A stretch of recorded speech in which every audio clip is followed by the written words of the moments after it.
This is the local and national news from Fabulous 103 FM, and it would be fabulous if you subscribed. It's easy. Click the subscribe button, and at the same time, click the like button too.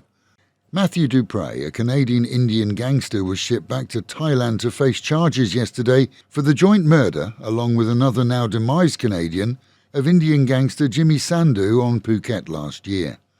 The gunning down, believed to have been a contract killing in a car park area, was caught on CCTV. The two then fled the country, but were tracked back to Canada, where one subsequently died in a crash involving a private aircraft, the causes of which have never been fully disclosed. Dupre's return is hailed here as an achievement, especially since Thailand does have the option of the death sentence, whereas Canada nixed that back in 1976. Dupre, though, as his victim, were a serious part in the underbelly of drug dealers in major Canadian cities. When a well-known drug user turned up at a local school in the south of Thailand yesterday armed with a gun, the child ran to him and he drove home. He'd never raised the gun in any way, according to reports, but had walked onto the school grounds carrying it in a menacing manner. Police later raided his home after the man's brother came out and handed over the weapon, telling them that his brother had calmed down. While the 8-year-old was found safe and sound, the man himself, according to reports, claimed that he'd heard helicopters flying overhead and wanted to protect his child. Now in custody, it's assumed that he was off his wotsits and admitted to taking drugs.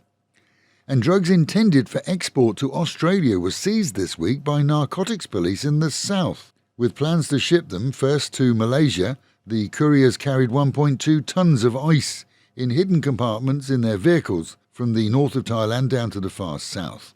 A tip-off led to the discovery, and those arrested admitted that they were to be loaded onto ships in Malaysia. Final destination, Oz.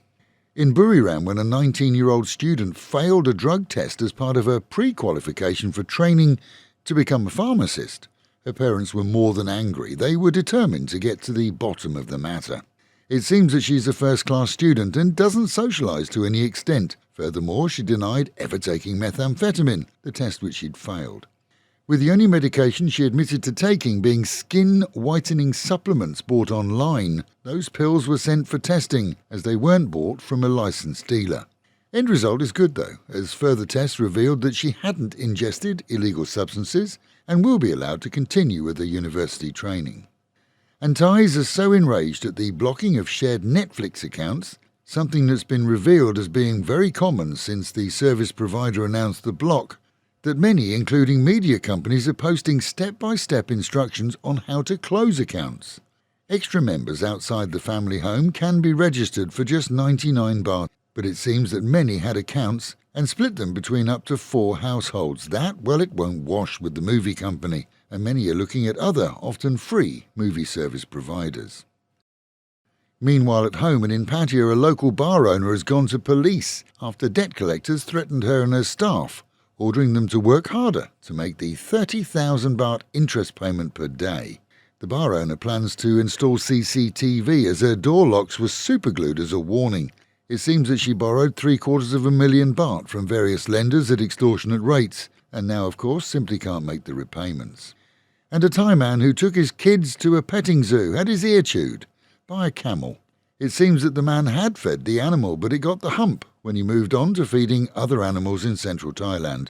Holding his child, they fed a buffalo. He felt a nip on the ear and felt that part of it was missing, and the warning's out to take a little care, even in petting zoos. And with the Met Office promising highs today of 32, dropping down to 27, the real feel of 38, an overcast day with a good chance of rain at any time.